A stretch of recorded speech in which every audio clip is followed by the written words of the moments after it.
अस्सलाम वालेकुम नाज़रीन, अवां ॾिसी रहियो चार JDO न्यूज़ ऐं अवां वज़ीर उन्नड़।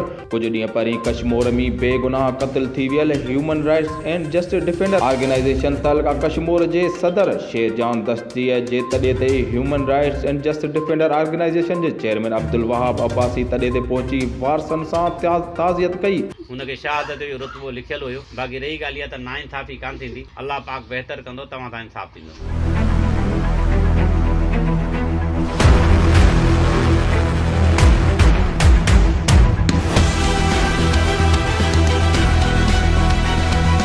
उन खां पोइ कश्मीर थाणे ते FIR पिणु दाख़िल कराई ऐं वारसनि खे यकीन ॾियारियो त शेरजान जा क़ातिल जल्द खां जल्द गिरफ़्तार थींदा ऐं उन्हनि खे कानून मूजिबि सज़ा ॾियारींदासीं। होॾां ज़रियनि मुताबिक़ तहलके सदर ह्यूमन राइट्स शहीद थियल शेरजान दस्तीअ जी फिरियादी न्याणी जेका पिणु ह्यूमन राइट्स जी अॻुवाण आहे, उनखे बाअसरनि ऐं पुलिस पारां धमकियूं मिली रहियूं आहिनि त क़त्ल जे केस तां हथ खणी त संदसि पूरे फैमिली ऐं पाण खे संदसि वालद वांगुरु क़त्ल कयो वेंदो। कश्मीर पुलिस बि ॾोहारनि जी सरपरस्ती करण लॻी।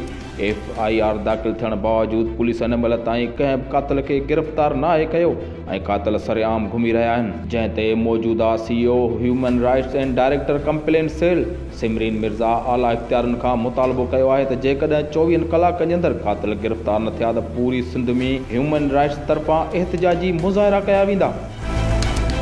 वधीक ख़बरनि ऐं अपडेट लाइ ॾिसंदा रहो 4 JDO न्यूज़।